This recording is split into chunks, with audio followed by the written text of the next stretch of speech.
Hello to all.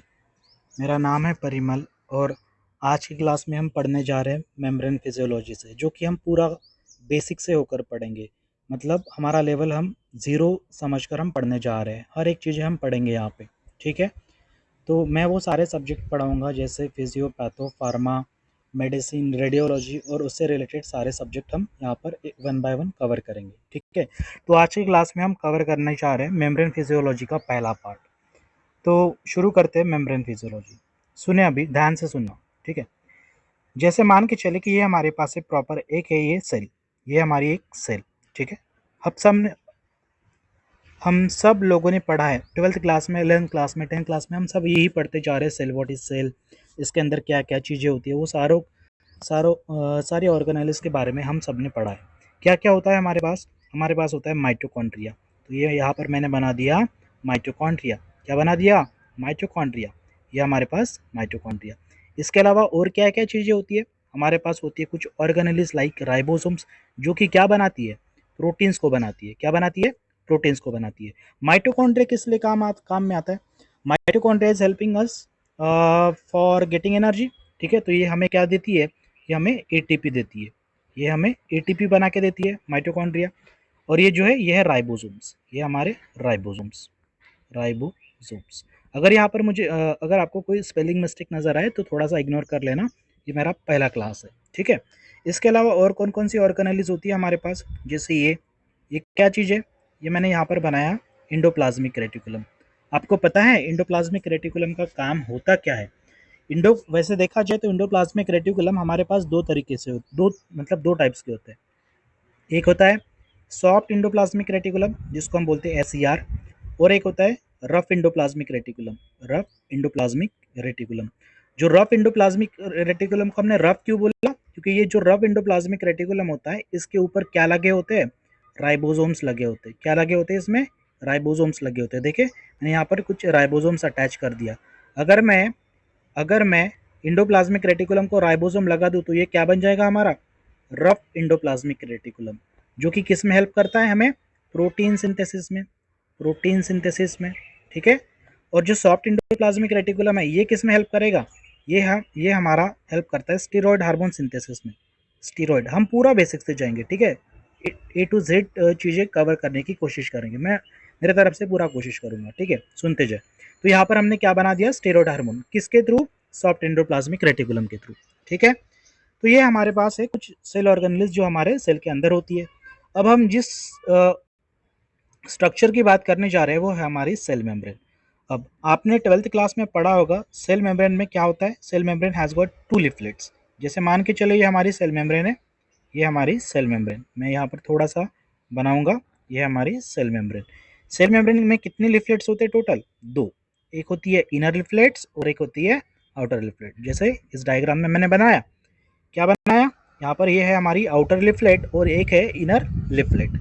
अब इस inner leaflet में और आउटर लिफलेट में होते क्या है, इसकी बात करते हैं थोड़ी सी। ये जो इनर लिफलेट है, जो ये आउटर लिफलेट है, इसके दरमियान होते क्या है, इन बिटवीन यहाँ पर होता क्या है? ये हमारे पास है फॉस्फोलिपिड्स। इन्हें क्या बोलते हैं? फॉस्फोलिपिड्स। देखिए, मैंने जो रेड कलर में जो बनाए हैं, ये सारे के सारे क्या है? फॉस्फोलिपिड्स है। इसके बारे में हम आगे बात करेंगे, ठीक है। तो अब सारी मेम्ब्रेन तो बनाना पॉसिबल नहीं है, लेकिन आप इमेजिन कर सकते हैं कि पूरी मेम्ब्रेन, ये पूरा यहाँ से लेकर पूरा ए टू जेड, ये कैसे कैसे मतलब लाइंड होता है, ये सारा का सारा फॉस्फोलिपिड्स होता है। मैं लिखता हूँ इसको, ये है हमारे फॉस्फोलिपिड्स। फॉस्फोलिपिड्स, ठीक है, ओके। तो ये हो गया हमारे फॉस्फोलिपिड्स। अब हम पहले जनरल से बात करते हैं कि हमारा जो सेल मेम्ब्रेन होता है, ये बनता कैसे होता है। मतलब ये सेल मेम्ब्रेन किन किन चीज़ों से बना होता है। अब यहाँ पे याद रखना, पहली बात, सबसे ज़्यादा अगर कोई अबंडेंस में अगर बात करें तो हमारे सेल में होता है प्रोटीन। मैं लिखता हूँ यहाँ पर प्रोटीन। सेल मेम्ब्रेन में पता है आपको कितना परसेंट प्रोटीन होता है? Approximately equals to 50%। कितना? 50%। What about second? दूसरा और कौन सी चीज़ होती है जो प्रीडोमिनेंट होती है? इसमें आती है हमारी लिपिड्स। इसमें आती है हमारी लिपिड्स। लिपिड्स, इसके बारे में हम बात करेंगे, डिटेल में बात करेंगे, ठीक है। लिपिड कितना होता है? लिपिड भी होता है अप्रोक्सीमेटली इक्वल्स टू 47%। 47%, ठीक है। इसके बाद कंपोजिशन में तीसरा नंबर आता है कार्बोहाइड्रेट्स का। कार्बोहाइड्रेट, मैं कार्बोहाइड्रेट को कार्ब लिखता हूँ, ठीक है, याद रखिए यहाँ पे। तो कार्बोहाइड्रेट की अगर बात करें तो सेल मेम्ब्रेन में हमारा कितना परसेंट कार्बोहाइड्रेट होता है, अप्रोक्सीमेटली इक्वल्स टू 3%। तो ये कुछ इस तरीके से ये हमारा हो गया general composition of cell membrane, ठीक है। तो ये हमें याद रखना है, ठीक है। ओके, आगे बढ़ते। अब ये तो हो गई हमारी सेल मेम्ब्रेन, ये हो गई हमारी सेल मेम्ब्रेन। अब हम आगे जिस की बात कर रहे हैं वो है फॉस्फोलिपिड्स की। तो यहाँ पर ध्यान देना, यहाँ पर ध्यान देना। हाँ, तो अब ध्यान देना कि यहाँ पर मैं थोड़ा सा जूम आउट करता हूँ। फॉस्फोलिपिड के स्ट्रक्चर को आप ऑब्जर्व करें तो हमें क्या नज़र आ रहा है कि जो ये टेल वाला जो पार्ट आ रहा है, ये देखिए, इसको बोलते हैं टेल। ये हमारा टेल जो कि फैटी एसिड से बना होता है। और ये है जो गोल वाला जो पार्ट है, ये हमारा हेड, इसको बोलते हैं हेड, जो किससे बना होता है, फॉस्फोलिपिड से। याद रखना ये बात, ठीक है, इंपॉर्टेंट है। तो ये हमारा फॉस्फोलिपिड फॉस्फोलिपिड जो हेड मतलब हेड किससे बना होता है, फॉस्फोलिपिड से बना होता है। अब मैं अगर आपको क्वेश्चन पूछूं कि क्यों ना हमारा स्ट्रक्चर ऐसा हो जाए, अगर मैं इसको ऐसा ऐसे ड्रॉ करूँ तो, कुछ इस तरीके से ड्रॉ करूँ तो क्या ऐसा पॉसिबल है, क्या ऐसा पॉसिबल है? यहाँ पे देखिए मैंने टोटली उल्टा बनाया। अगर मैं रेड रेड फॉस्फोलिपिड्स के बारे में बात करूँ या ब्लू फॉस्फोलिपिड्स के बारे में बात करूँ तो यहाँ पर ओरिएंटेशन में फ़र्क आ रहा है।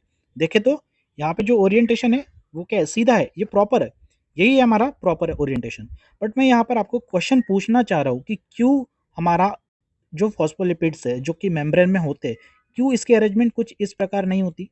इसका आंसर देखते हैं क्या होता है। देखें तो जब सेल बनी है तो सेल के अंदर क्या होता है, सेल के अंदर क्या होता है, वाटर। देखिए तो मैं यहाँ पर लिखता हूँ, ये है सेल के अंदर क्या होता है, वाटर, जिसको हम क्या बोलते हैं, इंट्रासेलुलर फ्लूइड, ठीक है। सेल के अंदर क्या होता है, वाटर, जिसको हमने बोला इंट्रासेलुलर फ्लूइड।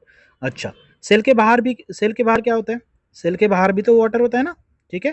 अच्छा, सेल के अंदर के वाटर को हम एक नाम देते हैं, इसको इसको बोलते हैं हम साइटोप्लाज्म। इसको हमने बोला था साइटोप्लाज्म, ठीक है, ये साइटोप्लाज्म। और जो सेल के बाहर जो फ्लूइड है उसको हम बोलते हैं एक्स्ट्रा सेलुलर फ्लूइड, ठीक है, एक्स्ट्रा सेलुलर फ्लूइड। अब ये जो एक्स्ट्रा सेलुलर फ्लूइड है वैसे तो ये दो हिस्सों में बढ़ता है, it is again divided into two part. One is a interstitial fluid and one is a plasma, ठीक है। अब इसके बारे में हम आगे बात करेंगे, लेकिन फिलहाल के लेवल पर अभी हमें यही याद रखना है। क्या याद रखना है, मैंने एक चीज बताई कि सेल के अंदर क्या होता है, वाटर, ठीक है। उसके उस वाटर को हमने क्या बोला, साइटोप्लाज्म या इंट्रासेलुलर फ्लूइड, ठीक है। सेल के बाहर भी क्या होता है, वाटर। अब ये जो सेल के बाहर के वाटर को हमने क्या बोला था, एक्स्ट्रा सेलुलर फ्लूइड। ये सेल के जो बाहर जो वाटर है जिसको हमने एक्स्ट्रा सेलुलर फ्लूइड बोला है, ये कितने हिस्सों में बटा है, आईएसएफ में, मतलब दो हिस्सों में, एक है intracellular fluid, sorry interstitial fluid, और दूसरा है प्लाज्मा, ठीक है। इसके बारे में हम डिटेल में आगे बात करने वाले। अब हमारा क्वेश्चन ये था कि जो जो फॉस्फोलिपिड्स का जो अरेंजमेंट है, जो कि ये जो पहला ऊपर वाला जो रेड फॉस्फोलिपिड्स है वो है प्रॉपर अरेंजमेंट, ये है उल्टा अरेंजमेंट जो कि नहीं होता है, ठीक है, ये ऐसा होता नहीं है। बट ऐसा क्यों, क्यों हमारा जो ओरिएंटेशन होता है फॉस्फोलिपिड का यही होता है, क्यों नहीं ये होता है, इसका रीज़न सुनते हैं अभी, इसका रीज़न पढ़ते हैं। देखिए हमने क्या पढ़ा, जैसे फिर से मैं एक सेल बनाऊंगा, और ये सेल क्या है, सेल के अंदर क्या होता है, यहाँ पर क्या होता है हमने पढ़ा अभी, यह होता है, यहाँ पर होता है वाटर। सेल के बाहर भी क्या होता है, सेल के बाहर भी क्या होता है, वाटर। तो दोनों जगह मैंने लिख लिया वाटर, ठीक है। अब अब मैं फिर से, ये है हमारा लिफलेट, ये हमारा लिफलेट। अब आप मुझे खुद एक बात बताएं, आप मुझे एक बात खुद बताएं, मैंने अभी बताया आपको किस बारे में, मैं इसको पहले ड्रॉ कर लेता हूँ। देखिए ये हमारा है फॉस्फोलिपिड्स, ये हमारे फॉस्फोलिपिड्स कुछ इस तरह यहाँ से अरेंजमेंट होते हैं। अच्छा, मुझे एक बात बताए तो, क्या वाटर का नेचर आपको पता है, क्या ये पोलर है या नॉन पोलर है? इसका नेचर अगर मैं बात करूँ, वाटर की अगर मैं बात करूँ तो ये पोलर नेचर का है, ठीक है। हम पढ़ते आ रहे हैं, इसको क्या बोलते हैं, पोलर सॉल्वेंट, इसको क्या बोलते हैं हम, पोलर सॉल्वेंट। तो हम ये बोल सकते हैं कि सेल के अंदर जो साइटोप्लाज्म है वो भी क्या है, पोलर ही तो है ना, क्योंकि वो भी किससे बना होता है, वाटर से ही तो बना होता है।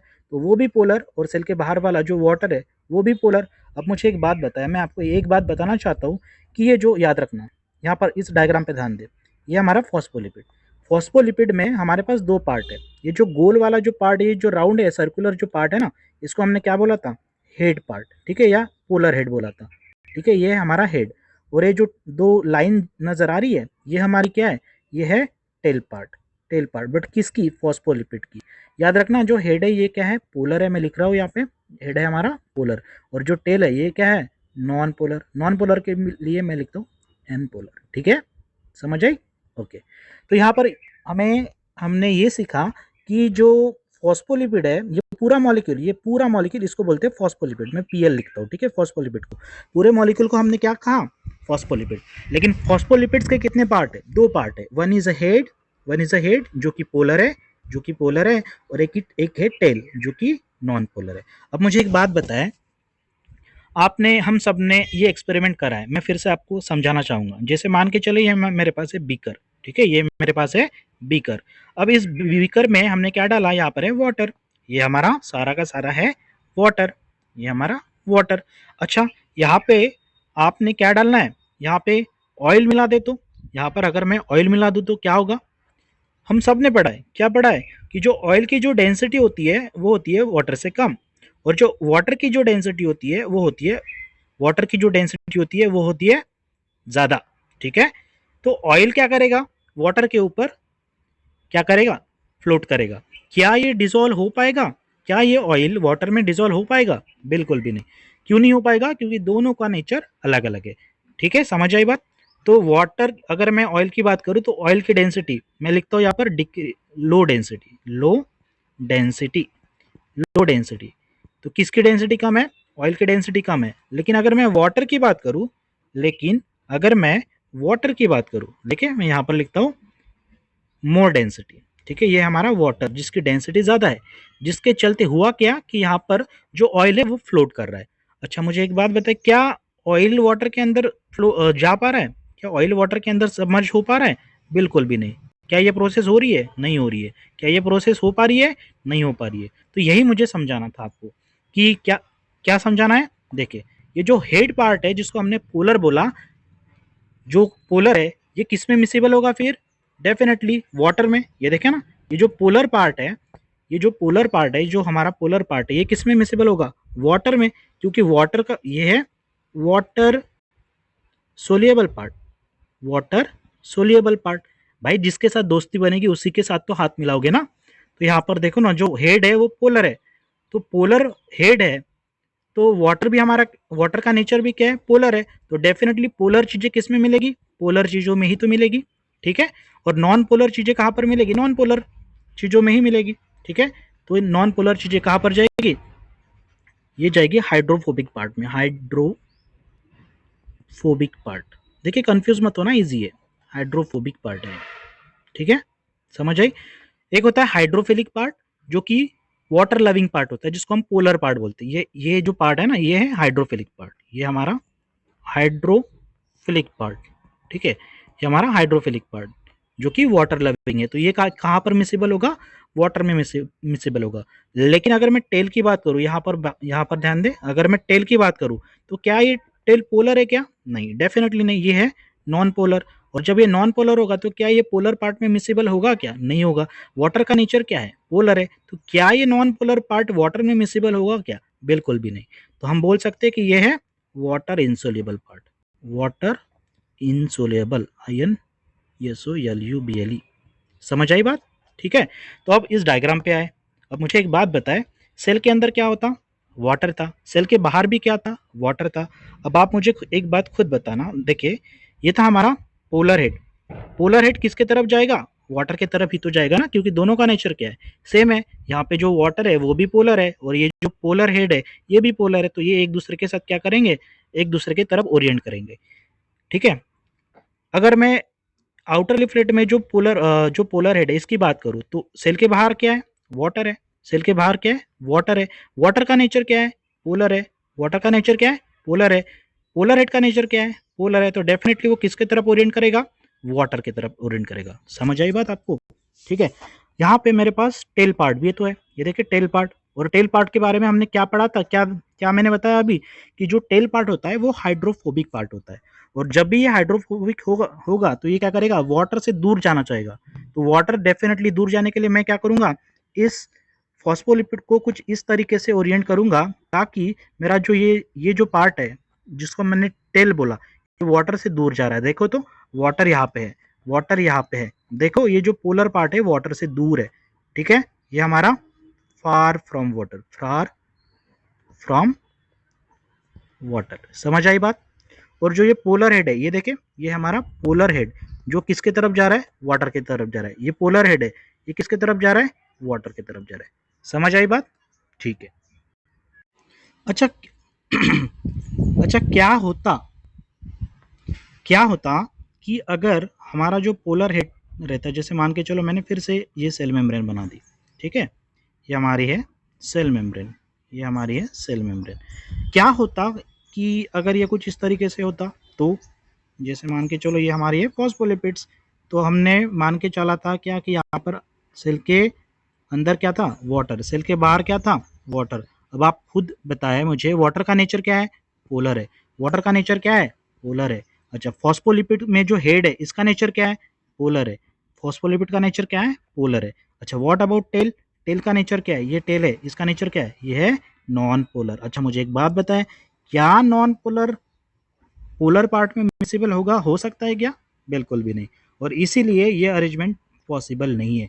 और इसीलिए हमारा अरेंजमेंट कुछ कैसा होता है, फिर से कुछ इस प्रकार होता है हमारा अरेंजमेंट, जब जहाँ हमारा जो पोलर हेड होगा वो कहाँ पर होगा, आउटर साइड में होगा, और जो नॉन पोलर टेल होगी वो कहाँ पर होगी, इनसाइड की तरफ मुड़ी हुई होगी। समझ आई बात, आगे बढ़ते हैं। अच्छा, यहाँ तक तो हमें पता चल गया कि हमने क्या बोला कि हमारे पास जो फॉस्फोलिपिड है, फॉस्फोलिपिड में दो पार्ट होते हैं। कौन सा, पोलर हेड। देखिए मैं चीज़ों को बार बार रिपीट करूंगा ताकि हमें चीज़ें यहीं पे याद हो जाए।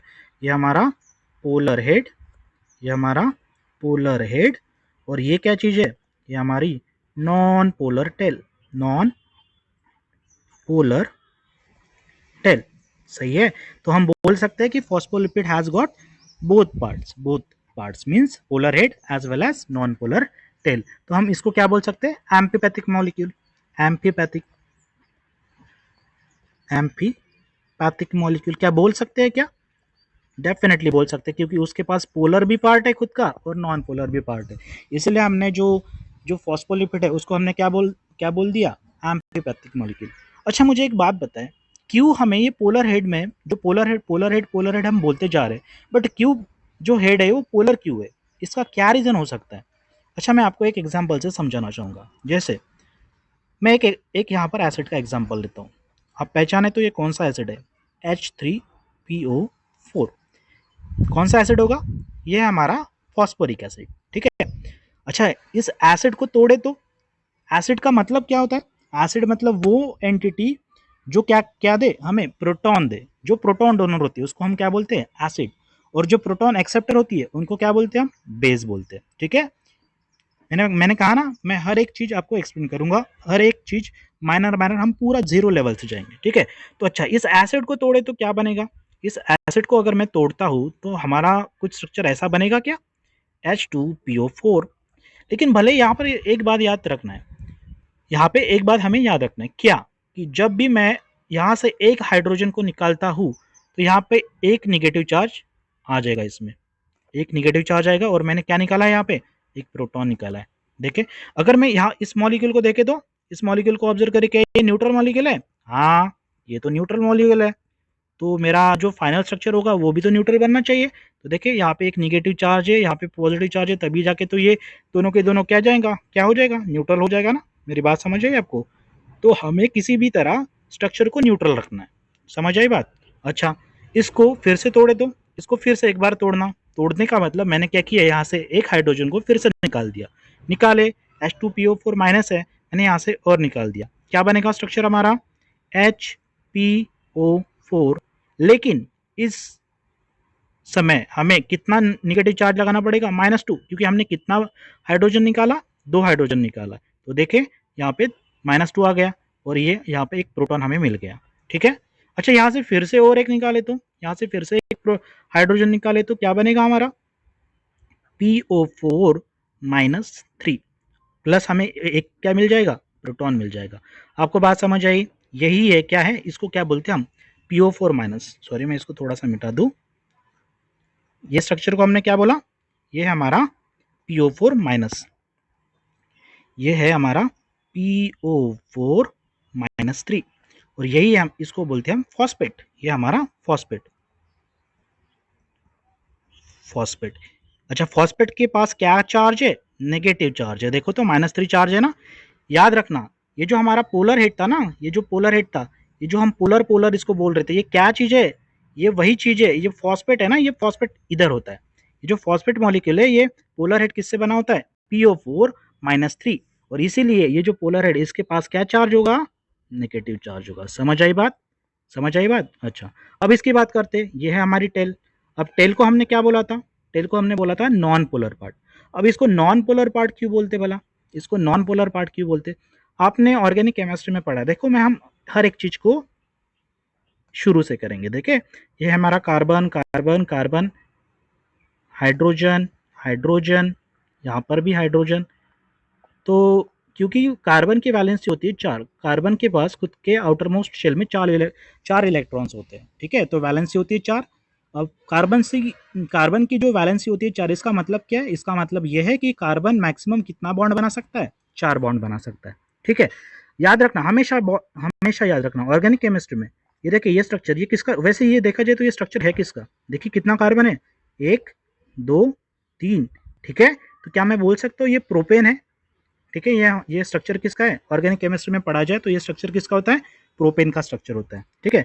याद रखना, ये जो है ये इसको बोलते हैं हाइड्रोकार्बन, हाइड्रोकार्बन, हाइड्रोकार्बन, हाइड्रोकार्बन मतलब, हाइड्रो मतलब हाइड्रोजन, और कार्बन मतलब कार्बन। तो देखो ना, ये जो प्रोपेन जो बना हुआ है ये किन किन चीजों से बना है, एक है हाइड्रोजन और एक है कार्बन, इसलिए मैंने इसको क्या बोल दिया, हाइड्रोकार्बन पार्ट।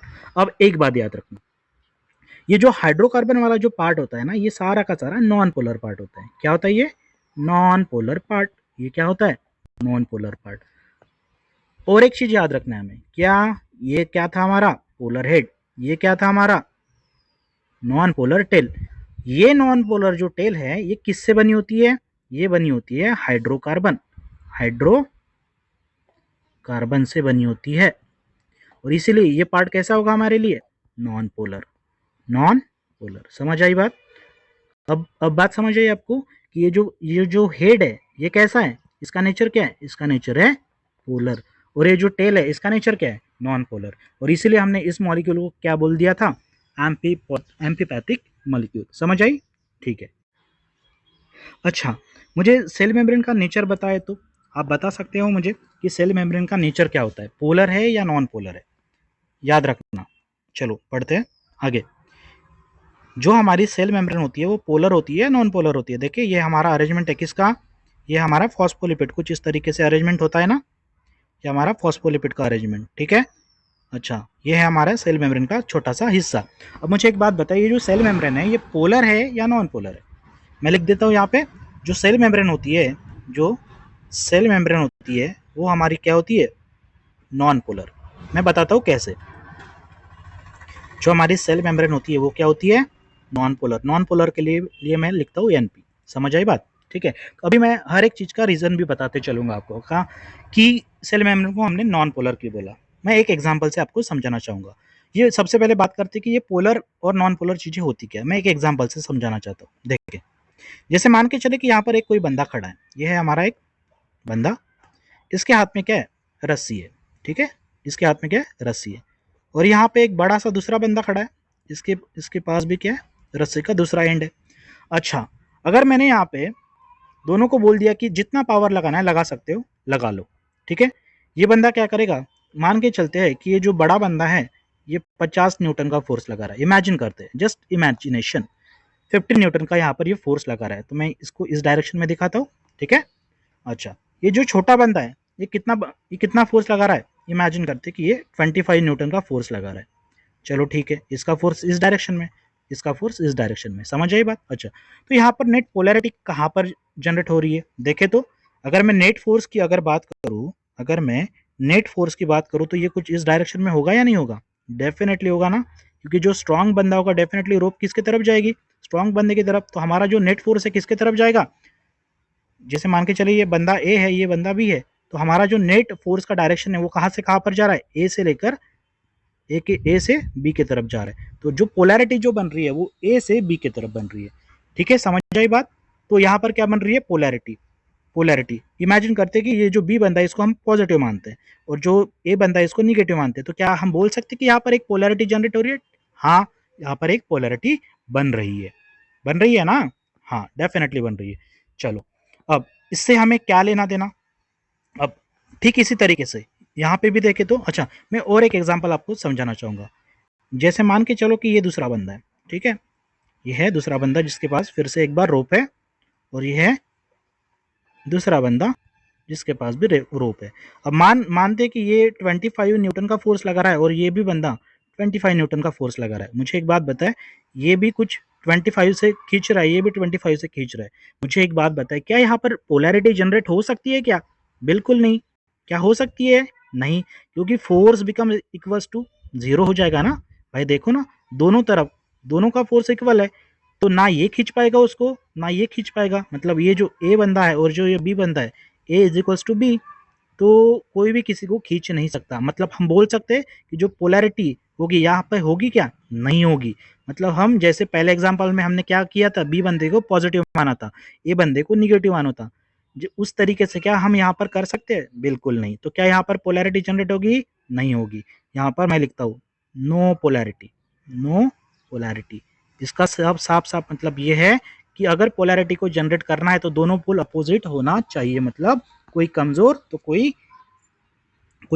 कोई स्ट्रांग। ठीक है, तो अब देखें हाँ, तो यहाँ से हम क्या बताना चाह रहे थे, यहाँ पे हम ये टॉपिक पढ़ना चाह रहे थे कि जो सेल मेम्ब्रेन का जो नेचर होता है वो पोलर है या नॉन पोलर है। और इसका आंसर मैंने आपको बता दिया था, क्या? Non polar. बट इसका रीजन सुने अभी। देखे, ये कौन सा पार्ट था? पोलर पार्ट था, पोलर हेड था। और ये क्या थी? ये थी हमारी टेल जो कि नॉन पोलर है। ये हमारी टेल जो कि नॉन पोलर है। और ये हमारा हेड पार्ट, ये लिखा मैंने हेड, जो कि पोलर है। ठीक है, अब इमेजिन करते हैं कि जब ये एक साइड होगी पोलर, एक नॉन पोलर, तो क्या मैं बोल सकता हूँ कि यहाँ पर एक नेट फोर्स जनरेट हो जाएगा कुछ इस तरीके से? हो सकता है ना? डेफिनेटली हो सकता है। ठीक है, ये हो गया इनर लिफलेट। अब हम आउटर लिफलेट की बात करते हैं या इनर लिफलेट की बात करते हैं। देखिए, कुछ इसी तरीके से तो होगा ना ओरिएंटेशन, कुछ इसी तरीके से तो ओरिएंटेशन होगा ना, कुछ इसी तरीके से ओरिएंटेशन होगा।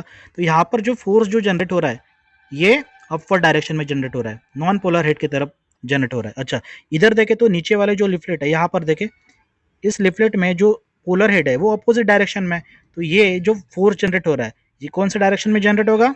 अपोजिट डायरेक्शन में होगा अपोजिट डायरेक्शन में। क्या ये एक दूसरे को कैंसिल आउट करेगा? डेफिनेटली कैंसिल आउट करेगा। तो मैं बोल सकता हूँ कि यहाँ पर कोई पोलैरिटी जनरेट हो रही है? No polarity. तो बोल सकते हैं ना, नो पोलैरिटी। पोलैरिटी ही नहीं है क्योंकि दोनों force becomes equals to zero. ठीक है, नो पोलैरिटी। तो डाइपोल मोमेंट क्या हो जाएगा हमारा? Dipole moment is equals to zero. देखिए, मैं थोड़ा सा यहाँ पर केमिस्ट्री का यूज़ कर रहा हूँ, लेकिन ये बस समझाने के लिए है। ठीक है, हमें बस कंसेप्ट आना चाहिए। हम कंसेप्ट हमारा यही है कि जो सेल मेम्ब्रेन है वो नॉन पोलर है, और वो किस तरीके से हमने याद रखना है वो मैंने अभी आपको बता दिया। तो ये है हमारा सेल मेम्ब्रेन का नेचर, जो कि क्या है? नॉन पोलर नेचर का हमारा सेल मेम्ब्रेन होती है, नॉन पोलर नेचर की सेल मेम्ब्रेन होती है। तो ये हो गया हमारा सेल का नेचर। अच्छा, अब बात करते थोड़ा सा गैसेस की ट्रांसपोर्ट की। जैसे मान के चलते हैं कि ये फिर से मैंने यहाँ पर सेल बना दी। ठीक है, ये क्या है? हमारी सेल है। ठीक है, ये हमारी सेल है। ठीक, अब हम क्या करते हैं? रेस्पिरेशन करते हैं ना। रेस्पिरेशन कितने तरह का होता है? कितने टाइप्स का होता है? दो टाइप्स का। रेस्पिरेशन कितने टाइप का होता है? एरोबिक रेस्पिरेशन, और एक होता है अनएरोबिक रेस्पिरेशन। देखिए, यहाँ पर मैं थोड़ा सा शॉर्ट फॉर्म यूज कर रहा हूँ, लेकिन आपको याद रखना है ये बात। ठीक है, तो रेस्पिरेशन हमारे पास दो तरह का होता है, एक है एरोबिक रेस्पिरेशन और एक है अनएरोबिक रेस्पिरेशन। एरोबिक रेस्पिरेशन जहाँ पर हम ऑक्सीजन को यूज करते हैं, और अनएरोबिक रेस्पिरेशन में हम ऑक्सीजन यूज नहीं करते। ठीक है, तो देखिए, जैसे ये था हमारा, ये है, मैं थोड़ा सा पेन चेंज कर लूँ, ये हमारा ग्लूकोज, ये है हमारा ग्लूकोज। इमेजिन करें कि हम सब ने खाना खाया है। जब हम खाना खाएंगे तो हमें क्या मिलेगा भाई? ग्लूकोज मिलेगा ना, ग्लूकोज ही तो मिलेगा। ठीक है, अब ग्लूकोज से हमें क्या मिलती है? एनर्जी मिलती है। लेकिन याद रखना, एनर्जी हमें डायरेक्ट ग्लूकोज खाने से नहीं मिलती है, ग्लूकोज का हमें क्या करना पड़ता है, ऑक्सीडेशन करना पड़ता है, और ऑक्सीडेशन का सिंपल सा मतलब होता है ऑक्सीजन को ऐड करो। ठीक है, ऑक्सीजन को मैंने ऐड किया, ये ऑक्सीजन कहाँ से आ रहा है, जो जो हम सांस ले रहे हैं, इनहेल एक्सेल कर रहे हैं ना, उसी में से। ठीक है, तो ये इनहेल से हमें ऑक्सीजन मिला। मैंने क्या बोला, जो ग्लूकोज हमें मिला है उससे डायरेक्ट एटीपी कभी भी नहीं बनती, याद रखना ये बात। ग्लूकोज से डायरेक्ट एटीपी कभी भी नहीं बनती, ग्लूकोज से डायरेक्ट एनर्जी हमें नहीं मिलती, उसका हमें क्या करना पड़ता है, ऑक्सीडेशन करना पड़ता है। ठीक है, तो ग्लूकोज के साथ मैंने क्या मिला दिया, ऑक्सीजन मिला दिया। जब मैं ग्लूकोज का ऑक्सीडेशन करूंगा तो हमें क्या मिली है, एटीपी मिली है। एटीपी मतलब एनर्जी, मैं लिखता हूँ यहाँ पर ATP is nothing but what, ATP is nothing but energy. लेकिन जब भी एटीपी बनती है तो एटीपी के साथ हमें और एक बाय प्रोडक्ट मिलता है, पता है आपको, वो होता है कार्बन डाइऑक्साइड। वो क्या होता है, कार्बन डाइऑक्साइड। एटीपी के साथ हमें क्या मिला, कार्बन डाइऑक्साइड, जो कि एक बाय प्रोडक्ट है, हमारे बॉडी के लिए एक वेस्ट मटेरियल होता है कार्बन डाइऑक्साइड। अब मुझे एक बात बताए, कार्बन डाइऑक्साइड का कंसंट्रेशन कहाँ ज़्यादा होता है, सेल के अंदर या सेल के बाहर? मैं आपको बता दूं, जब भी ग्लूकोज का ऑक्सीडेशन होगा, जब भी एटीपी बनेगी, तो हमें बाय प्रोडक्ट क्या मिलने वाला है, कार्बन डाइऑक्साइड। और ये जो एटीपी बनने की जो प्रोसेस होती है वो सेल के अंदर चालू होती है। ठीक है, क्योंकि हमें कॉन्स्टेंटली किसकी ज़रूरत होती है, एटीपी की। तो इसीलिए एटीपी की ज़रूरत होने के चलते हमारे बॉडी में कॉन्स्टेंटली क्या बनता रहा है, कार्बन डाइऑक्साइड। अब इसीलिए मैं बोल सकता हूँ क्या, क्या कार्बन डाइऑक्साइड का कंसंट्रेशन सेल के अंदर ज़्यादा होता है? डेफिनेटली हाँ, कार्बन डाइऑक्साइड का कंसंट्रेशन सेल के अंदर ज़्यादा होता है। तो जो इन्वायरमेंट होता है, इन्वायरमेंट में कार्बन डाइऑक्साइड का concentration compare to inside the cell कम होता है। अब कोई भी चीज़ें आपने पढ़ा होगा, कोई भी चीज़ें कहाँ से कहाँ पर जाना शुरू करती है, from higher concentration to lower concentration. जैसे मान के चलो कि यहाँ पर मैंने अगरबत्ती लगा दी, ये हमारी अगरबत्ती अगरबत्ती है। ठीक है, अब यहाँ पर अगरबत्ती की स्मेल यहाँ इस पॉइंट पर ज़्यादा है, यहाँ पर ये ए पॉइंट है, ए पॉइंट पर अगरबत्ती की स्मेल ज़्यादा है। ये क्या करेगी, धीरे धीरे बी पॉइंट पर चली जाएगी, बी पॉइंट पर ये क्या हो रही है, स्प्रेड हो रही है। तो क्या मैं बोल सकता हूँ कि अगरबत्ती की smell is spreading from point A to point B? या मैं ये भी तो बोल सकता हूँ कि अगरबत्ती की smell is spreading from its higher concentration to lower concentration? तो ये जो पॉइंट बी है यहाँ पर, जो अगरबत्ती की स्मेल है वो इनिशियली कम थी, लेकिन अब धीरे धीरे क्या हो रहा है, पॉइंट ए से पॉइंट बी की तरफ स्मेल फैल रही है। तो कैसे जा रहा है, कोई भी चीज़ें कैसे कैसे फैलती है, from its higher concentration to lower concentration. तो ठीक इसी तरीके से यहाँ पर भी ध्यान दे, जो सेल के अंदर है क्या बन रहा है, सेल के अंदर कार्बन डाइऑक्साइड। यहाँ पर ध्यान दे, सेल के अंदर क्या बन रहा है, कार्बन डाइऑक्साइड बन रहा है। अब जब सेल के अंदर कार्बन डाइऑक्साइड बनेगा तो डेफिनेटली सेल के अंदर क्या बढ़ेगा, कार्बन डाइऑक्साइड। अब सेल के अंदर कार्बन डाइऑक्साइड का कंसंट्रेशन ज़्यादा है, तो कार्बन डाइऑक्साइड कहाँ से कहाँ पर जाना शुरू करेगा, फ्रॉम इनसाइड टू आउटसाइड और आउटसाइड टू इनसाइड। हाँ, मैं डेफिनेटली बोलूंगा कि जो कार्बन डाइऑक्साइड है वो कहाँ से कहाँ पर जाएगा, इनसाइड टू आउटसाइड। क्यों, क्योंकि इनसाइड कार्बन डाइऑक्साइड का कंसंट्रेशन क्या है, ज़्यादा है, आउटसाइड कार्बन डाइऑक्साइड का कंसंट्रेशन क्या है, कम है। तो इसीलिए कार्बन डाइऑक्साइड कहाँ से कहाँ पर जा रहा है, इनसाइड टू आउटसाइड। ठीक है, अच्छा दूसरी बात करते हैं, ये जो हमने ग्लूकोज का ऑक्सीडेशन करा है, ये ऑक्सीजन आया कहाँ से, ये भी तो आया होगा ना सेल के अंदर। तो ये हमने सांस लिया, इंस्पिरेशन किया, जिसके चलते हमें ऑक्सीजन मिला है। लेकिन क्या ये ऑक्सीजन डायरेक्टली आता है क्या? अब मुझे एक बात बताए, अगर मैं जैसे हमने कार्बन डाइऑक्साइड की बात करी, वैसे मुझे एक बात बताए, क्या ऑक्सीजन का कंसंट्रेशन इन्वायरमेंट में ज़्यादा होता है? हाँ, ज़्यादा होता है। क्या ऑक्सीजन का कंसंट्रेशन सेल के अंदर कम होता है या ज़्यादा होता है, बताए? ये होता है कम। अच्छा, अब ये क्वेश्चन आता है कि यहाँ पर सेल के अंदर ही क्यों कम? देखें ना, क्योंकि हमने क्या किया है, ग्लूकोज के साथ हमने किसका ऑक्सीडेशन, सॉरी ग्लूकोज का हमने क्या किया यहाँ पर, ऑक्सीडेशन किया है। और जब भी मैं ग्लूकोज का ऑक्सीडेशन करता हूँ तो हम क्या यूटिलाइज कर रहे हैं, ऑक्सीजन, ऑक्सीजन मॉलिक्यूल ही तो यूज कर रहे हैं ना। तो डेफिनेटली हम बोल सकते हैं कि जो सेल के अंदर का जो ऑक्सीजन का लेवल है वो क्या हो जाएगा, कम हो जाएगा, क्योंकि हम कॉन्स्टेंटली क्या कर रहे हैं, हम कॉन्स्टेंटली यूज कर रहे हैं ऑक्सीजन को, किसके लिए, ग्लूकोज के ऑक्सीडेशन के लिए। तो हम बोल सकते हैं कि सेल के अंदर का जो ऑक्सीजन का लेवल होगा वो कम होगा, और जो सेल के बाहर का जो ऑक्सीजन का लेवल होगा वो क्या होगा, ज्यादा होगा। ठीक है, तो मैंने यहाँ पर एरो बना दिया। अभी हमने पढ़ा क्या, कि कोई भी चीज कहाँ से कहाँ पर जाना शुरू करती है, from its higher level to lower level. तो हम क्या बोल सकते हैं कि oxygen will move from its higher concentration to lower concentration. तो मैं बोल रहा हूँ कि यहाँ पर जो ऑक्सीजन जा रहा है फ्रॉम आउटसाइड, मतलब इन्वायरमेंट से कहाँ पर जा रहा है, सेल के अंदर जा रहा है। क्या बात समझ आई? डेफिनेटली समझ, ठीक है। अब चलो ठीक है, ये यहाँ तक तो बातें हमें समझ आती है। अब हम थोड़ी सी मतलब धीरे धीरे हम थोड़ा सा लेवल बढ़ाएंगे, ठीक है, आगे बढ़ते हैं। अच्छा चलो, ये तो थी हमारी सेल मेम्ब्रेन, जिसने किसको अलाउ किया था, जिसने बाहर किसको भेजा था, कार्बन डाइऑक्साइड को भेजा था। ठीक है, मैं लिखता हूँ यहाँ पर कार्बन डाइऑक्साइड को बाहर भेजा था। अच्छा, इनसाइड किसको किया था? ऑक्सीजन को किया था, ठीक है। अच्छा, क्या ये कोई बैरियर बना सकती है क्या? क्या ये जो सेल मेम्ब्रेन है, क्या ये ऑक्सीजन को आने में कोई दिक्कत कर सकती है, या कोई ये कार्बन डाइऑक्साइड जो है जो बाहर जा रहा है, क्या ये बाहर जाने में इसको कोई दिक्कत कर सकती है? इसके लिए हमें ये जानना ज़रूरी होगा कि जो ऑक्सीजन है और जो कार्बन डाइऑक्साइड है इसका नेचर क्या है, क्योंकि हमने इसके पहले पढ़ा है क्या कि जो हमारी सेल मेम्ब्रेन है, सेल मेम्ब्रेन जो है इसमें क्या होता है? फॉस्फोलिपिड। और फॉस्फोलिपिड होने के चलते दोनों फॉस्फोलिपिड होने के चलते हमारी सेल मेम्ब्रेन क्या थी? हमने पढ़ा था नॉन पोलर थी, नॉन पोलर थी, ठीक है। अब अभी हमें क्या पढ़ना है? जो सेल मेम्ब्रेन है उसका नेचर खुद ब खुद क्या है? नॉन पोलर है। तो याद रखना, जो ऑक्सीजन है और जो कार्बन डाइऑक्साइड है इसका नेचर क्या होना चाहिए कि जिसके चलते कार्बन डाइऑक्साइड बाहर आ सके या जिसके चलते ऑक्सीजन अंदर आ सके। याद रखना कि जो ऑक्सीजन है इसका नेचर भी क्या है? ये है नॉन पोलर, ये हमारा नॉन पोलर। और जो कार्बन डाइऑक्साइड है इसका नेचर भी क्या होना चाहिए? Non polar. भाई तभी जाके तो सेल मेम्ब्रेन अलाउ करेगी ना। मैंने इसके पहले आपको बताया था कि ये था बीकर, इसमें हमने पानी डाला था और उसमें ऑयल डाला था। क्या दोनों डिजोल्व हो सकते थे? नहीं हो सकते थे, क्योंकि ऑयल का नेचर अलग है, पानी का नेचर अलग है। तो ठीक इसी तरीके से अगर कोई भी चीज़ सेल मेम्ब्रेन से पास होना चाहती हो उस पर्टिकुलर मॉलिक्यूल का नेचर क्या होना चाहिए? नॉन पोलर होना चाहिए। अच्छा, मुझे बात बताएं, अगर मैं यहाँ पर पोलर मॉलिक्यूल का ट्रांसपोर्ट कर दूँ, क्या पोलर मॉलिक्यूल सिंपली जा पाएगा? नहीं जा पाएगा। क्यों? क्योंकि ये पोलर है और सेल मेम्ब्रेन हमारी क्या है? नॉन पोलर है। इसलिए यहाँ से सिंपली कोई भी चीज़ इजिली नहीं जा पा मतलब पोलर चीज़ें नहीं जा सकती। तो पोलर चीज़ों का ट्रांसपोर्ट करने के लिए हमें स्पेशल सर्टेन चैनल्स चाहिए होते हैं, प्रोटीन्स चाहिए होते हैं, जिसके बारे में हम पढ़ेंगे। ठीक है, यहाँ तक बात समझ आई? ओके। मैं आपको थोड़ा-सा बताना चाहूँगा कि कार्बन डाइऑक्साइड और ऑक्सीजन को हमने नॉन पोलर क्यों कहा। ठीक है, देखिए, हमने नॉन पोलर किसको कहा था? नॉन पोलर मतलब वो सारे मॉलिक्यूल्स जिसमें पोलैरिटी ही नहीं हो। जैसे हमने देखा था ना, 2 बंदे थे, वहाँ पर रस्सी खींच हो रहा था।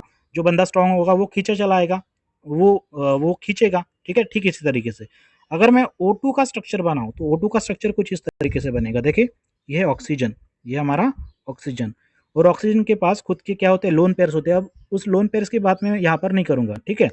यहाँ पर ये ऑक्सीजन है। अब ये ऑक्सीजन क्या कर रहा है? ये एक दूसरे को खींच रहे हैं, इनकी खुद की इलेक्ट्रोनेगेटिविटी होती है। ये ऑक्सीजन क्या कर रहा है? इस ऑक्सीजन को कुछ इस डायरेक्शन में खींच रहा है, ठीक है? और ये जो ऑक्सीजन है ये कुछ इस डायरेक्शन में इसको खींच रहा है। अच्छा, मुझे एक बात बताएं, दोनों ऑक्सीजन का पावर क्या है? इक्वल ही तो होगा, ठीक है? और जब इक्वल होगा तो जो डायपोल मोमेंट होगी, डीएम होगी, डायपोल मोमेंट होगी, वो कितना होगा? 0 होगा। तो मैं बोल सकता हूँ कि जब डायपोल मोमेंट ही 0 है तो नेट फोर्स कितना होगा? नेट फोर्स कितना होगा? नेट फोर्स भी क्या हो जाएगा? 0 हो जाएगा। बोल सकते हैं ना, नेट फोर्स 0 हो जाएगा। तो क्या यहाँ पर कोई पोलैरिटी जनरेट हो पाएगी? नहीं हो पाएगी। यहाँ पर कोई भी पोलैरिटी जनरेट नहीं हो सकती, पॉजिटिव या नेगेटिव पोलैरिटी कोई भी जनरेट नहीं हो सकती। तो इसलिए हमने क्या कहा ऑक्सीजन को? ये हमारा नॉन पोलर पार्ट, ये हमारा नॉन पोलर मॉलिक्यूल, ठीक है। अच्छा, ठीक इसी तरीके से कार्बन डाइऑक्साइड की भी बात करते हैं। मैं लिखता हूँ CO2। CO2 का स्ट्रक्चर कैसे होता है? कुछ इस तरीके से। मैंने बताया था आपको कि कार्बन डाइऑक्साइड के पास कार्बन डाइऑक्साइड कार्बन जो होता है, कार्बन के पास खुद के 4 ये होते हैं इलेक्ट्रॉन्स आउटर मोस्ट शेल में, जिसको हम वैलेंसी कहते हैं। यहाँ पे देखना तो कार्बन ने कितना बॉन्ड बनाया है? यहाँ पे कार्बन ने 4 बॉन्ड बनाया, 2 ऑक्सीजन के साथ 2-2, मतलब डबल बॉन्ड बने हैं यहाँ पे, ठीक है। तो ये है कार्बन डाइऑक्साइड का स्ट्रक्चर। अच्छा, मैं आपको केमिस्ट्री में हमने सबने पढ़ा है कि जो ऑक्सीजन की जो इलेक्ट्रोनेगेटिविटी होती है वो कार्बन से ज़्यादा होती है, ठीक है। इलेक्ट्रोनेगेटिविटी का अगर आपको नहीं पता है इसके बारे में तो सिंपल सा याद रखें कि इलेक्ट्रोनेगेटिविटी का मतलब होता है कि खींचने की पावर, जिसकी खींचने की पावर ज़्यादा होगी उसकी इलेक्ट्रोनेगेटिविटी ज़्यादा होगी। तो यहाँ पर मैंने क्या बोला कि जो ऑक्सीजन की जो इलेक्ट्रोनेगेटिविटी होती है वो क्या होती है? ज़्यादा होती है। अब मुझे एक बात बताएं, जब ऑक्सीजन की इलेक्ट्रोनेगेटिविटी कार्बन से ज़्यादा होगी तो फोर्स कुछ इस डायरेक्शन में लगेगा ना। ये जो ऑक्सीजन है ये कुछ इस डायरेक्शन में इस कार्बन को खींचेगा, ठीक है।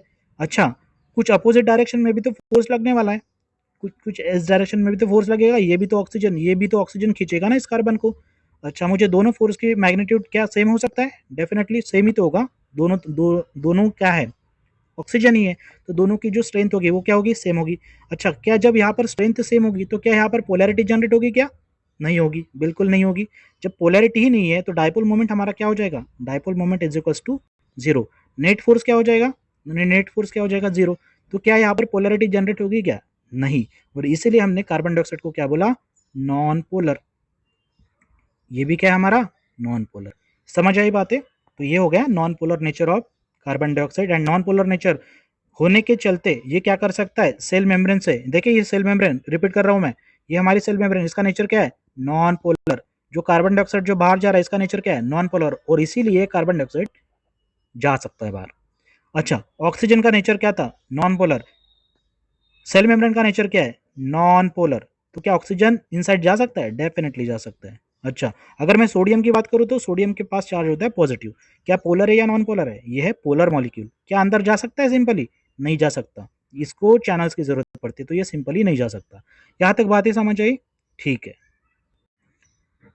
अब हम asymmetric nature of cell membrane के बारे में पढ़ेंगे। जो हमारी सेल मेम्ब्रेन होती है उसका नेचर क्या होता है, असिमेट्रिक होती है वो। अब इसको मैंने असिमेट्रिक, हम सबने इसको असिमेट्रिक क्यों बोला, मैं फिर से एक बार ड्रॉ करता हूँ। ये हमारे फॉस्फोलिपिड्स और ये है नॉन पोलर टेल पार्ट, ठीक है, ये है नॉन पोलर टेल पार्ट, ठीक है। ये इनर लिफलेट और ये है आउटर लिफलेट, किसी को भी कंसिडर कर ले आप, ठीक है। तो ये है सेल मेम्ब्रेन का एक छोटा सा चंक, छोटा सा पार्ट, ठीक है। अब हमारा टॉपिक क्या है, हमारा टॉपिक ये है कि जो सेल मेम्ब्रेन का जो नेचर है वो क्या बोला मैंने, असिमेट्रिक है। बट असिमेट्रिक ही क्यों है, देखे तो अब हमें तो यहाँ पर सिमेट्री नजर आ रही है, आउटर लिपलेट में भी फॉस्फोलिपिड है, इनर लिपलेट में भी फॉस्फोलिपिड है, फिर ये सिमेट्री, फिर ये असिमेट्री कैसी हुई। देखिए मैं आपको एक्सप्लेन करता हूँ, याद रखना। जो आउटर लिपलेट में, ये है outer leaflet, outer outer leaflet, outer leaflet, याद रखना। जो आउटर लिपलेट में जो फॉस्फोलिपिड्स होते हैं वो अलग होते हैं, और जो इनर लिपलेट में जो फॉस्फोलिपिड्स होते हैं, ये है हमारा इनर लिपलेट, ये हमारा इनर लिपलेट, इनर लिपलेट। जो इनर लिपलेट होता है उसमें जो फॉस्फोलिपिड्स होते हैं वो क्या होते हैं, वो अलग होते हैं, ठीक है। अब आउटर में भी अलग, इनर में भी अलग, ठीक है। अच्छा, आप एग्जांपल बता सकते हो मुझे कौन कौन से फॉस्फोलिपिड्स होते हैं जो कि आउटर लिपिड में होते हैं, पता है आपको? मैं आपको बता दूं, यहाँ पर जो आउटर लिपलेट होता है उसमें होता है phosphatidyl choline, phosphatidyl, phosphatidyl choline, ठीक है। और एक होता है फॉस्फेटिडाइल, क्या होता है, फॉस्फेटिडाइल, सॉरी ये नहीं है, ये है स्पिंगोमाइलिन, स्पिंगोमाइलिन। देखो मैं यहाँ पर थोड़ा सा शॉर्ट फॉर्म लिखूंगा क्योंकि हमारा लेक्चर हमें कवर भी करना है, ठीक है। फॉस्फेटिडाइल कोलिन होता है और एक स्पिंगोमाइलिन होता है। अच्छा, इनर लिफलेट में कौन से फॉस्फोलिपिड्स होते हैं, इनर लिफलेट में हमारे पास होते हैं फॉस्फेटिडाइल इथेनोलामीन, फॉस्फेटिडाइल इथेनॉल आमीन, और इसके साथ और क्या होता है, फॉस्फेटिडाइल सेरीन। अच्छा देखे तो, इमेजिन करते हैं कि इसको मैंने बोला फॉस्फेटिडाइल इथेनोलामीन, इसको मैंने बोला फॉस्फेटिडाइल सेरीन, इमेजिन करें, ठीक है। इसको मैंने बोला ये जो है ये फॉस्फोलिपिड है, ये है फॉस्फेटिडाइल सेरीन या कोलिन, सॉरी कोलिन, और ये है स्पिंगोमाइलिन। तो क्या मैं बोल सकता हूँ कि दोनों लिफलेट में जो फॉस्फोलिपिड्स है वो अलग अलग है? तो डेफिनेटली जो नेचर होगा वो असिमेट्रिक ही तो होगा सेल मेम्ब्रेन का। अच्छा, ये अकेला रीजन नहीं है जो असिमेट्रिक को कंट्रीब्यूट करता है, इसके अलावा भी और कोई चीजें होती है। कौन कौन सी होती है पता है आपको? देखे, यहाँ पे जो कार्बोहाइड्रेट लगे होते हैं, जो आउटर साइड में जो कार्बोहाइड्रेट लगे होते हैं वो अलग होते हैं, जो आउटर लिफलेट में जो कार्बोहाइड्रेट लगे होते हैं वो अलग होते हैं, जबकि जो इनसाइड में जो कार्बोहाइड्रेट लगे होते हैं वो अलग होते हैं, ठीक है। तो दोनों साइड में जो होने वाले जो कार्बोहाइड्रेट होते हैं वो अलग अलग होते हैं। इसके अलावा और क्या चीज़ है, इसके अलावा हमारे पास है कुछ प्रोटीन्स, प्रोटीन्स भी तो होते हैं ना भाई, प्रोटीन्स भी तो होते हैं। यहाँ पे आउटर लिफलेट में जो प्रोटीन्स होगा वो अलग होगा, जबकि इनर लिफलेट में जो प्रोटीन होगा वो अलग होगा, ठीक है, समझ आई? तो हमने यहाँ से क्या पढ़ा, हमने यहाँ से क्या सीखा कि हमने क्या कहा, हमने सेल मेम्ब्रेन को असिमेट्रिक कहा। बट असिमेट्रिक क्यों कहा, पहला रीजन, फॉस्फोलिपिड जो भी होते हैं आउटर लिफलेट में या इनर लिफलेट में वो दोनों के दोनों डिफरेंट होते हैं। उसके अलावा जो प्रोटीन भी होता है आउटर लिफलेट में वो अलग होता है, इनर लिफलेट में अलग होता है। कार्बोहाइड्रेट जो आउटर लिफलेट में होता है वो अलग होता है, इनर लिफलेट में जो होता है वो अलग होता है, और इसीलिए हमने क्या कहा, जो भी हमारी जो सेल मेम्ब्रेन है ये क्या है, असिमेट्रिक, ASYM। अगर कोई स्पेलिंग मिस्टेक है तो थोड़ा सा आप इसको इग्नोर करें, ठीक है। तो इसलिए हमने क्या कहा कि जो सेल मेम्ब्रेन है वो कैसी है, क्या नेचर की है, असिमेट्रिक इन नेचर। समझ आई बात? चलो, अच्छा, ये तो हो गया हमारा asymmetric nature of the, asymmetric nature of किसका, सेल मेम्ब्रेन का।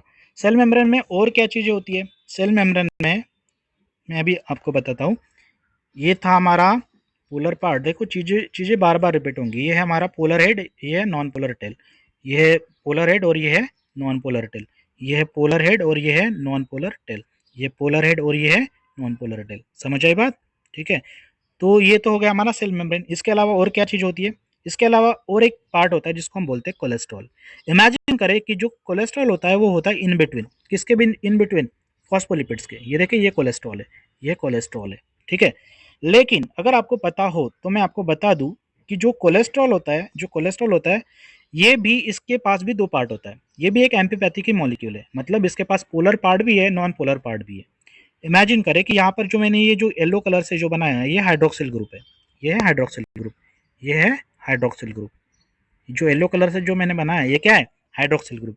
और याद रखना, जो हाइड्रोक्सिल ग्रुप है, क्या हाइड्रोक्सिल ग्रुप क्या है? पोलर है या नॉन पोलर है? हाइड्रोक्सिल ग्रुप पोलर है या नॉन पोलर है? पोलर है। याद रखना है, ये पोलर है। हमने क्या पढ़ा था अभी कि बाहर यहाँ पर क्या है? यहाँ पर है वाटर, यहाँ पर क्या है? वाटर। आउटसाइड में क्या है? वाटर। यहाँ पर भी तो वाटर है, जिसको हमने एक्स्ट्रासेलुलर फ्लूइड कहा था। इनसाइड जो फ्लूइड है उसको हमने साइटोप्लाज्म कहा था। तो सेल के अंदर भी वाटर है, सेल के बाहर भी वाटर है। अब देखिए यहाँ पर कोलेस्ट्रॉल किस तरीके से ओरिएंट कर रहा है।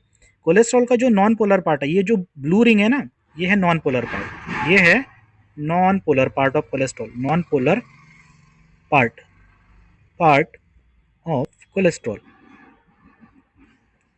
ये जो ब्लू रिंग है वो है हमारी non polar part of cholesterol, जो किससे बनी होती है? हाइड्रोकार्बन पार्ट से।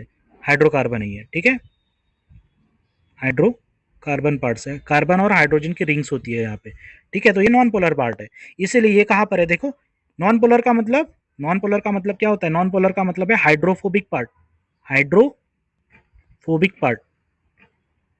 हाइड्रोफोबिक का मतलब जो वाटर से डरता है।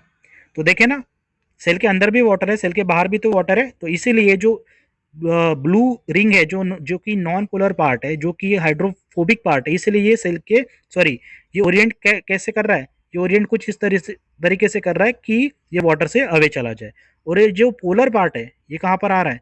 ये वाटर की तरफ आ रहा है। देखे, ये जो पोलर पार्ट है, ये किस साइड आ रहा है? ओरिएंट कर रहा है वाटर की तरफ। क्यों? क्योंकि इसका नेचर क्या है? पोलर। वाटर का नेचर क्या है? पोलर। और इसीलिए दोनों एक दूसरे के क्या है? फ्रेंड्स है, दोस्त है। और जो नॉन पोलर पार्ट है वो इनसाइड चला गया। क्यों? क्योंकि ये क्या है? Hydrophobic part. समझ आई बात? चलो, तो अब हम फ्लूइडिटी ऑफ मेम्ब्रेन के बारे में थोड़ा सा पढ़ते हैं। फ्लूइडिटी क्या होती है? जैसे इमेजिन करें, फॉर एग्जांपल, कि इमेजिन करें कि ये हमारे पास है बलून, ठीक है, ये है बलून जिसमें कोई भी हवा नहीं है। लेकिन जब मैं इसमें हवा भर दूंगा तो ये कैसा हो जाएगा? एक्सपांड हो जाएगा। ये देखें, बलून क्या हो गया? एक्सपांड हो गया। बलून क्या हुआ है? एक्सपांड, क्योंकि इसके अंदर मैंने क्या भर दिया? एयर भर दिया। अब वही एग्जांपल, इमेजिन करें कि ये जो बलून है ये हार्ड है। इमेजिन करें, जस्ट इमेजिनेशन, कि ये जो बलून है, ये जो वॉल है, ये सॉलिड है, किसी भी तरह ये सॉलिड है। अगर मैं इसमें एयर भरूँ तो क्या ये एक्सपांड हो सकता है? नहीं, बिल्कुल भी नहीं। अगर मैं इसमें एयर भी भर दूँ तो ये एक्सपांड नहीं हो सकता, क्योंकि वो खुद ब खुद क्या है? एक सॉलिड सॉलिड है, ठीक है। तो ठीक इसी तरीके से हमारी सेल मेम्ब्रेन भी होती है। अब ये कैसे, मैं आपको बताता हूँ। मैंने क्या बताया कि जो सेल मेम्ब्रेन होती है उसका नेचर क्या है? खुद ब खुद एक लिक्विड है, एक फ्लूइडिटी शो करती है, वो फ्लूइडिटी को शो करती है। मुझे एक बात बताए तो, अगर सेल मेम्ब्रेन सॉलिड होती, अगर सेल मेम्ब्रेन सॉलिड होती तो क्या एक्सोसाइटोसिस या इंडोसाइटोसिस हो पाता क्या? इमेजिन करें कि ये सेल मेम्ब्रेन है, इमेजिन करें कि ये हमारी है सेल मेम्ब्रेन, इमेजिन करें ये है हमारी सेल मेम्ब्रेन। बाहर बैक्टीरिया भरा, ये है हमारा बैक्टीरिया। चलो थोड़ा सा मैं इसको फैंसी बना देता हूँ। इमेजिन करते हैं कि ये है हमारा बैक्टीरिया, ये हमारा बैक्टीरिया। अच्छा, तो मुझे इस बैक्टीरिया को खाना है, मतलब जो हमारी सेल है वो क्या करेगी? इसको फैगोसाइटोस करेगी, ठीक है। तो जब फैगोसाइटोस करेगी, इमेजिन करें कि ये जो रेड कलर की जो सेल वॉल है, ये अगर ये सॉलिड हो जाए, अगर ये जो रेड कलर की है, जिसको अभी मैं ब्लू से मेंशन करता हूँ, देखिए ये जो जो सेल मेम्ब्रेन है, अगर ये सॉलिड हो जाए तो, अगर एक सॉलिड हो तो क्या ये बैक्टीरिया को फैगोसाइटोस कर पाएगी? नहीं कर पाएगी। लेकिन अगर क्या ये फ्लूइड है तो क्या कर पाएगी? हाँ, कर पाएगी। क्यों? क्योंकि यहाँ पर हमने क्या बनाना है? सूडोपोडियम बनाना है। क्या बनाना है? ये हमारा सूडोपोडियम, जो क्या करेगा? बैक्टीरिया को खा जाएगा, फैगोसाइटोस कर देगा। देखें, अब ये सूडोपोडियम पोडियम क्यों बन पा रहा है? ये सूडोपोडियम जो भी बना, ये सूडोपोडियम बन क्यों पा रहा है? क्यों? क्योंकि जो सेल मेम्ब्रेन है उसका नेचर क्या है? फ्लूइड नेचर क्या है? अगर वो सॉलिड होता तो क्या ये बन पाता? इसको हम बोलते हैं सूडोपोडियम। सूडोपोडियम। अगर ये सेल मेम्ब्रेन अगर सॉलिड होती तो क्या यहाँ पर सूडोपोडियम बन पाता? नहीं बन पाता। और इसीलिए सेल मेम्ब्रेन का क्या होना जरूरी है? फ्लूइड नेचर का होना जरूरी है। और एक बात याद रखना, जब भी सेल छोटी होती है तो उसका जो सेल मेम्ब्रेन में जो फॉस्फोलिपिड्स होते हैं वो भी कम होते हैं, लेकिन जैसे जैसे सेल की ग्रोथ होती है तो जैसे जैसे सेल की ग्रोथ होगी तो क्या होगा? फॉस्फोलिपिड क्या होगा? ऐड होते जाएगा ना। देखिए यहाँ मैं एरोज ये कर रहा हूँ, और जैसे जैसे फॉस्फोलिपिड ऐड होते जाएगा वैसे वैसे सेल का साइज भी क्या हो जाएगा? सेल का साइज भी क्या हो जाएगा? बढ़ जाएगा, क्योंकि मैं उसमें क्या ऐड कर पा रहा हूँ? फॉस्फोलिपिड। और ये फॉस्फोलिपिड ऐड क्यों हो पा रहे हैं? क्योंकि सेल का नेचर क्या है? सेल मेम्ब्रेन का नेचर क्या है? फ्लूइड है। क्या अगर सॉलिड होता तो क्या मैं वहां पर ऐड कर पाता? बिल्कुल भी नहीं। ठीक है, समझ आई बात? इसीलिए जो सेल मेम्ब्रेन का जो नेचर है वो क्या होना जरूरी है? फ्लूइड होना जरूरी है। अच्छा, फ्लूइडिटी का और किसके साथ कोरिलेशन है? मतलब क्या होना जरूरी, मतलब किसके लिए और ज़रूरी है फ्लूइडिटी? जैसे मान के चलते हैं कि ये हमारे पास है फिर से एक सेल। ठीक है, ये सेल है, सेल ने खुद का क्या बना दिया? हार्मोन बना दिया। कोई भी हार्मोन पकड़ लो। जैसे मान के चलते हैं कि ये हमारा है पोस्टीरियर पिट्यूटरी, और पोस्टीरियर पिट्यूटरी में आपने पढ़ा होगा कि हमारे पास एक हार्मोन होता है जिसका नाम है एडीएच, एंटी डायूरेटिक हार्मोन। अच्छा, आपको पता है ये एडीएच कहाँ से आता है? कौन सा न्यूक्लियस होता है जो हमारे लिए एडीएच बनाता है? ये हाइपोथैलेमस है। हाइपोथैलेमस है ये। ठीक है, ये इमेजिन करते हैं कि ये मैं सारी चीज़ें मैं आपको डिटेल में पढ़ाऊंगा जब हमारा इंडोक्राइन वगैरह पार्ट आ जाएगा। ठीक है, तो ये हमारा हाइपोथैलेमस। हाइपोथैलेमस में यहाँ पर एक न्यूरॉन है जिसका नाम है सुप्रा ऑप्टिक न्यूक्लियस।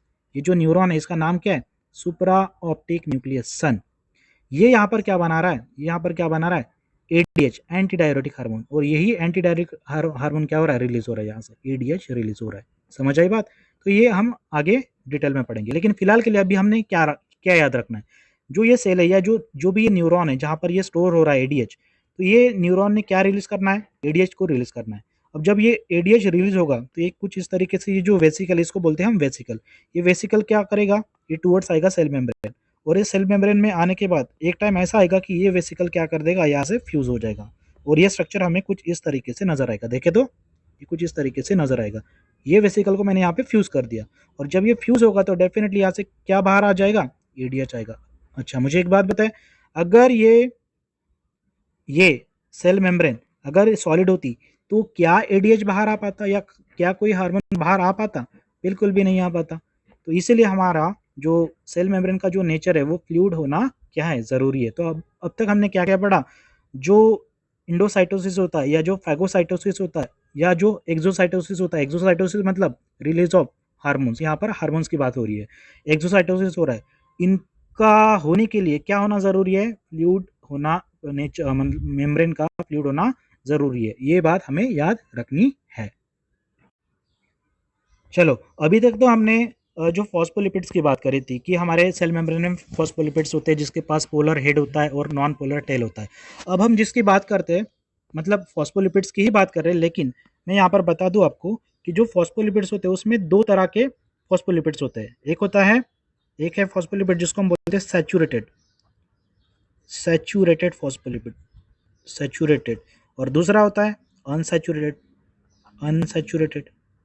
ठीक है, इस ये क्या होता है मैं आपको एग्जांपल से समझाता हूँ। सैचुरेटेड और एक अनसैचुरेटेड। ठीक है, अब एक बात याद रखना, केमिस्ट्री में हमने पढ़ा है, जैसे मान के चलते कि ये कार्बन है, कार्बन ने यहाँ पर दो डबल बॉन्ड बनाया। ठीक है, और ये है सिंगल सिंगल बॉन्ड। ये हाइड्रोजन, यहाँ पर भी हाइड्रोजन लगा है, ये हाइड्रोजन है, ये हाइड्रोजन है। ठीक है, अच्छा ये स्ट्रक्चर बता सकते हो ये कौन सा स्ट्रक्चर है? ऑर्गेनिक केमिस्ट्री में हमने पढ़ा है, हम सब ने पढ़ा है। इसको बोलते हैं इथीन। ये हमारी इथीन, ये हमारा इथीन मॉलिक्यूल। ठीक है, अच्छा इसमें कितना क्या आपको डबल बॉन्ड नजर आ रहा है? हाँ नजर आ रहा है, देखें डबल बॉन्ड यहाँ पर, ये है डबल बॉन्ड। ठीक है, कार्बन कार्बन की वैलेंसी कितनी बताई थी मैंने? 4। कार्बन एक साथ कितने बॉन्ड बना सकता है? 4। देखे तो यहाँ पर क्या कार्बन 4 बॉन्ड बना रहा है? हाँ बना रहा है, देखे चेक करे, ये एक बॉन्ड, ये दूसरा बॉन्ड, ये तीसरा बॉन्ड, और ये चौथा बॉन्ड। ठीक है, दूसरा कार्बन भी ठीक इसी तरीके से 4 बॉन्ड बना रहा है। तो याद रखना, कार्बन की वैलेंसी होती है 4, इसलिए कार्बन मैक्सिमम कितना बॉन्ड बना सकता है? 4 बॉन्ड बना सकता है। अच्छा, अब हमने क्या किया कि इस मॉलिक्यूल को हमने हीट किया। ये डेल्टा का साइन है जो हीट को रिप्रेजेंट कर रहा है। ठीक है, अब हमने इसको हीट किया, हीट करने के बाद क्या होगा? हीट करने के बाद इमेजिन करते कि ये जो डबल बॉन्ड है ये टूट गया, ये हो गया ब्रेक, ठीक है। और जब ये, याद रखना, एक बॉन्ड को बनाने के लिए कितने इलेक्ट्रॉन चाहिए होते हैं? 2 इलेक्ट्रॉन चाहिए होते हैं, याद रखना। ये देखिए यहाँ पर ये इलेक्ट्रॉन और ये इलेक्ट्रॉन, तो दो इलेक्ट्रॉन हमें चाहिए होता है एक बॉन्ड बनाने के लिए। तो हीट देने के बाद ये सिंगल बॉन्ड टूट गया, ये डबल बॉन्ड था, एक बॉन्ड इसमें से टूट गया, एक बॉन्ड अभी भी है। तो जब एक बॉन्ड टूट जाएगा तो यहाँ पर इलेक्ट्रॉन क्या होगा? ये देखिए ये इलेक्ट्रॉन फ्री हो जाएगा ना। अच्छा, जब ये इलेक्ट्रॉन फ्री हो जाएगा तो क्या मैं बोल सकता हूँ कि यहाँ पे मैं और एक हाइड्रोजन मिला सकता हूँ? यहाँ पर वैसे तो 2 हाइड्रोजन मिला सकता हूँ, 2 हाइड्रोजन मिला सकता हूँ, करके देखे तो। अगर मैं हाइड्रोजन को मिला दूँ तो स्ट्रक्चर क्या आएगा? फिर से ये हाइड्रोजन, ये हाइड्रोजन, ये हाइड्रोजन, ये कार्बन इस कार्बन के साथ बॉन्ड बना रहा है, ये कार्बन और ये कार्बन। देखिए कुछ इस तरीके से स्ट्रक्चर बन जाएगा हमारा इथेन का, ये बन जाएगा इथेन, ऊपर वाला था इथीन। अच्छा, तो मैं बोल सकता हूँ कि इथीन में मैं हीट करने के बाद, बॉन्ड तोड़ने के बाद मैं कुछ मिला रहा हूँ। क्या मिला रहा हूँ? 2 हाइड्रोजन।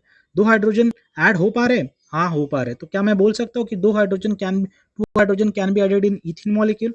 डेफिनेटली। कब तक ऐड हो सकता है? जब तक वहां पर मल्टीपल बॉन्ड है तब तक। मैंने रिप्लेसमेंट नहीं किया किसी का, मैंने बस एडिशन किया है, ठीक है। ये है एडिशन रिएक्शन।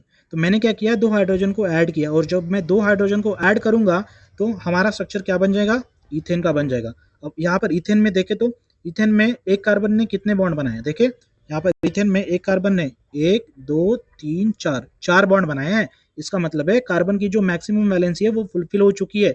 यहाँ पे कोई डबल बॉन्ड है क्या? नहीं है। तो क्या मैं हीट देने के बाद तोड़ सकता हूँ क्या कोई डबल बॉन्ड? जब है ही नहीं तो टूटेगा कैसे? और जब कोई डबल बॉन्ड है नहीं तो क्या और कोई हाइड्रोजन मैं ऐड कर सकता हूँ इसमें? डेफिनेटली नहीं। कोई भी हाइड्रोजन मैं इसमें ऐड नहीं कर सकता। और जब